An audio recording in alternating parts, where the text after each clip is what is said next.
This is your Unit 3B review packet. While you're completing this work, I want you to be aware of each standard. You can look at your grades and see, oh, 1A, I'm not looking so hot. Let me really focus on doing a good job here. So be aware of what problems go with each standard so that you can know where you really need to focus your studying. Okay, let's start with this first problem. This problem reads, x is greater than or equal to -4. My first step always is to draw my number. So I'm going to go ahead and write -4. Next, I determine whether it's an open or closed circle. It can be equal to 4, so I need to show that it could be equal to 4 by putting in a solid dot, which shows, hey, 4 could be an answer. Next, I look and I see, are all the numbers larger or smaller? Remember, there's a couple ways you could do this. First, we can see that we read this as x is greater than -4. Well, that means all numbers need to be bigger than -4. You can also remind yourself that, oh, the big part, this big open part is touching the variable. That means all numbers need to be bigger. And also, every time the variable's on the left side, the inequality symbol points to the direction it needs to go. So x is greater than or equal to -4. Put our -4, color in our circle, and every number that's bigger than -4 is a possible answer. Okay, pause the video and try the next 3 on your own. Okay, hopefully you got the same answers as me. Make sure that you pause the video and check your work. If you got something wrong, figure out what your mistake was. Okay, let's move on to the next one. These are standard 1B. Here, you're doing the opposite. You are given the graph, and now you need to write the inequality. So first thing I do is I always write my variable. So I write my x. Next, what I do is I write the number. So I can see right here that the number we're working with is -2. Remember to leave a space for the inequality symbol that you choose. And last, what you do is you determine what the inequality symbol is. Well, we can see that it is that the circle is filled in, so we know it could be equal to -2. And then we look and we see it's pointed to numbers that are all bigger than -2. All the numbers are bigger, so we need to make sure that the bigger part touches the x. And then we can read this to ourselves. X is greater than or equal to -2. We got -2, yep, it could be an answer. And are all the numbers that we're pointing to bigger than -2? Absolutely. So that is correct. All right, pause the video and try the next ones on your own. Okay, hopefully you had a chance to try these and you got the same answers as me. If not, figure out what your mistake was. Okay, here we're continuing to work on standard 1B. We are going to read this situation, and then we're going to write an inequality that would represent it. So let's look. The car can fit a minimum of 3 people in it. So again, let's write our variable first. Find our clue word, minimum. And I can go up here and find minimum. Here's minimum. It goes with this symbol. And last, I write my number, which is 3. Now I want to read this to myself. It says the car can fit a minimum of 3 people. We don't know how many people are in the car, so that's our x. A minimum means it could be 3 or it'd have to be more than 3, which is the inequality. So it's got to be at least 3, but it could be more. All right, go ahead and pause the video and try these ones on your own. Okay, hopefully you tried these on your own and you're not just copying the work, because that's not going to help you be ready for your last summative. So go ahead, check your work, and if you made a mistake, figure out why. It's always good after you do these to read them to yourself. X is less than 6. Tanya had less than 6 classes to take. We don't know how many classes she's taking, but we know it has to be less than 6. So if this inequality makes sense when you think about this situation, you know that you did it correctly. All right, let's move on. This is standard 2B, solving inequalities. All right, so for these ones, you can see that we have inequalities that are 1 and 2 step. So first thing I have to do is solve them. So I have 9x is less than 81. So my first thing I do is I'm going to draw a line down the center, and I'm going to divide both by 9, and I'm left with x is less than 9. Now that I've solved my inequality, I can go ahead and graph it. And I do that same way I graphed ones that were just already done for me and were not multiple steps. So I go right here, I draw my 9, I determine it whether it's open or closed. This is open, and then I draw the arrow to the numbers that are less than 9.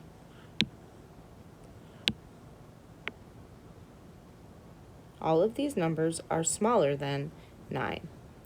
So x is less than 9. I have to point to the numbers that are less than 9. All right, let me show you this one more, and then you'll try these on your own. All right, line down the center. Undo my addition or subtraction first. So I'm going to add 8 to both sides. I'm left with 2x is greater than 20. Divide both sides by 2. X is greater than 10. Go ahead, graph, put my 10, determine that it's an open circle, and all the numbers are greater than, so it needs to be pointed towards numbers that are greater than 10. Okay, let's go to the next page. All right, on this page, I would like you to try these on your own, but I just want to talk to you about one little thing. So let's just look at this one real quick. All right, so actually I'm going to do this one. So here we go. Line down the center. I'm going to subtract 3 from both sides. Now I have negative x is less than or equal to negative 5. And here's the thing, you guys. I got this negative x. I don't want to know what negative x is. I want to know what positive x is. So I need to divide both sides by negative 1. When I do that, I'm left with x is less than or equal to positive 5. Now here's the thing, you guys. When I'm dividing by a negative, or when I have this negative variable, this sign switches. So I'm going to go ahead and I'm going to erase this, and I'm going to put the correct sign in. X is greater than or equal to 5. And why is that? It's because I'm dividing by this negative number, okay? When I have a negative variable, if it's just a straight up variable without a number in front of it, I divide by negative 1 because this is negative 1x, okay? When I divide by negative, what do? I flip the sign. It's the same thing for if you multiply by a negative, okay? So let's go ahead and graph this now that we have it. All right, we got our 5, closed circle, and it's pointed to all numbers that are larger than x because x is greater than 5. All right, pause the video, do these on your own. Okay, hopefully you did these on your own. I want you to be aware that these ones are highlighted in blue, and the reason they're highlighted in blue is so that you're aware that the sign flipped because you were dividing by a negative number, okay? Because remember, the sign flips when you divide by a negative. If you look over here, there is a negative number, a negative 16, but the number you're dividing by is a positive number, okay? So even if there's a negative number involved, the sign only flips if the number you're dividing by is negative, okay? All right, so make sure you pause the video and really look at these closely to make sure you did them correctly, so it will help you prepare for your test. Okay, this is our last standard, standard 3A. In this situation, you are going to be given a scenario and then you need to interpret it. So we go here, it says the following inequality represents the number of shirts in a closet. So we are talking about the number of shirts in a closet. And it says the number of shirts in a closet is my variable then. Okay, and then it says, so if we read this as my variable is the number of shirts, which we don't 100% know how many there are because we're representing it with a variable. So number of shirts is my variable, and it is less than or equal to 34. So what does that mean? That means there are less than or equal to 34 shirts in the closet. When somebody was talking in real life, they're probably not going to say there are less than or equal to 34 shirts in a closet. They will probably use something more like there are at least 34 shirts in the closet. This I would accept, okay? You're not going to get it wrong. Just remember that this sounds a little bit more like how we would hear people talk. So, all right, go ahead and pause the video and try the rest of these on your own. Okay, hopefully you tried these on your own before you came back and watched it. That's how you learn best, but it's up to you. I hope that's what you chose to do. All right, so when we look here, we have this statement, and then we were interpreting what this inequality meant based on this statement, okay? So the big thing that you have to remember is you first want to figure out what the heck this X is. And so when we look here, the inequality represents the number of miles Sasha runs, okay? So it tells you right there, what does this represent? The number of miles Sasha runs. That's what we don't know. That is our unknown. That's why it's our variable. But we do know a little trick right there. It's more than 8, okay? So let's actually, I'm going to highlight that. It's more than 8. So that's where that comes from. And then last, we have this 8 comes from right here, okay? So when I read this, I know that we're talking about number of miles. And I know based on this, it's greater than 8. So I would say Sasha ran more than 8 miles. Okay? Same down here.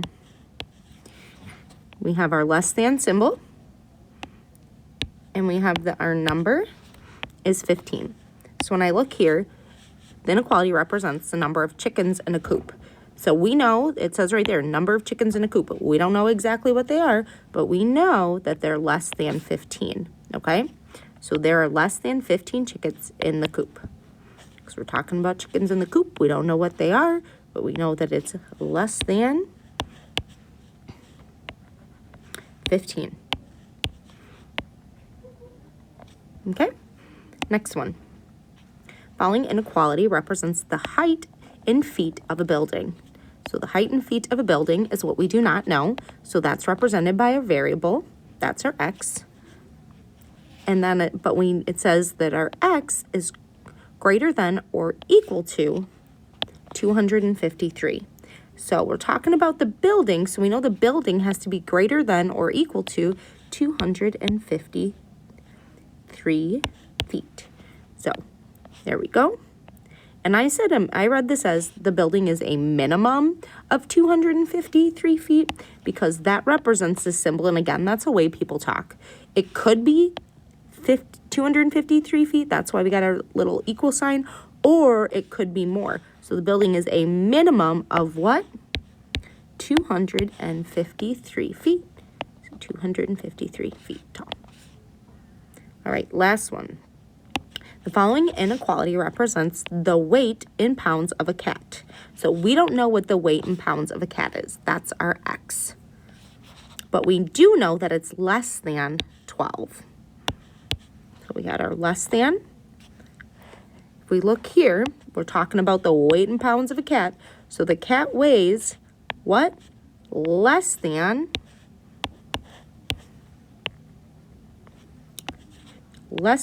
12 pounds.